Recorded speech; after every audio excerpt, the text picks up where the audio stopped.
Greetings, Keechlings. Keechin Prime here with my review of One Piece Chapter 888, Lion, which we found out is Moon Lion.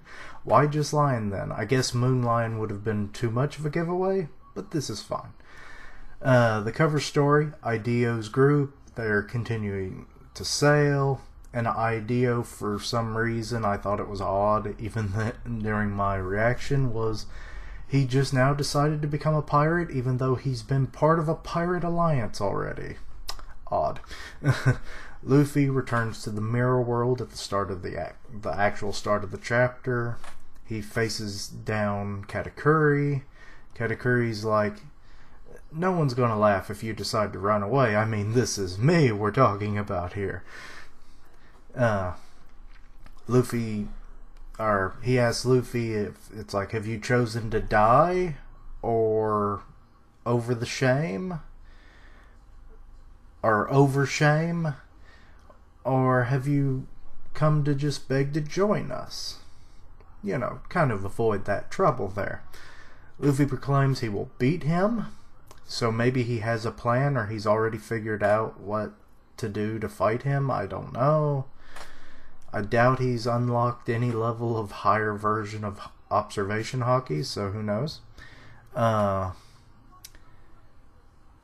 then he goes to attack Katakuri, who dodges it, but a little bit differently than we've seen him before. Normally he just takes the attack, and using his mochi powers, he just kind of moves that portion of his body out of the way.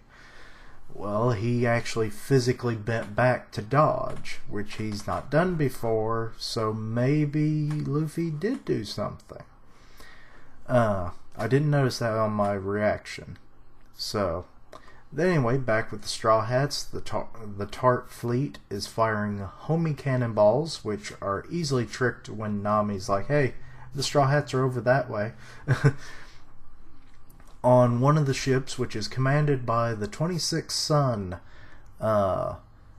Bavaros, which is a Bavarian cream dessert, which looked very delicious when I looked it up.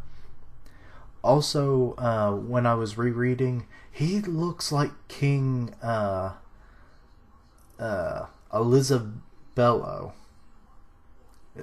When I was comparing the two, I was like, maybe he's the father.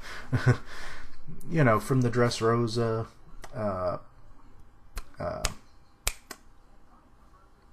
Gladiator arc portion of that arc. Anyway, the cannonballs are acting erratic apparently because of Big Mom's current state of mind. It has happened, I guess, in the past, but it wasn't as noticeable, I guess, this time, because that was a very stupid thing. It's like, you're being fired in the direction that the enemy is. How are they not realizing that? Carrot reports that Smoothie and Daifuku's forces have pulled a pincer maneuver, boxing them in. Daifuku seems to be annoyed that all this manpower has been sent to one target. This is odd, given that the Straw Hats are a major target, given what they did at the wedding. Perospero informs them that Big Mom is heading to Cocoa Island, and that she's apparently gotten thinner. So that lady needs some food in her, apparently. Anyway, the Straw Hats start to strategize. Brook's like, hey, why don't we just try to pierce through their fleet? Jinbei warns of Daifuku's genie powers, which he'd be the only one that would know anything about them. Which, are genies even a thing in One Piece? Chopper's like, get close and I'll use Monster Point on them, which is a very stupid idea. He's a Devil Fruit user. What if he falls off the ship? Daifuku orders them to change to the non-homie cannonballs. Good idea. And then Carrot's like, hey everybody, I've got an idea. I want to be useful.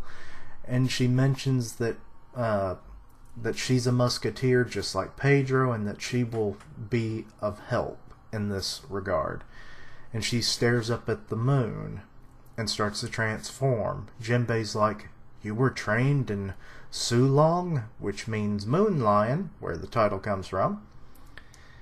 And she says that Pedro trained her, makes sense. He trained her every other way. During her transformation, her tail puffs out, her hair gets long, it goes white, which I actually misinterpreted the line as that she had a second personality going, because they were like, your hair's gone white.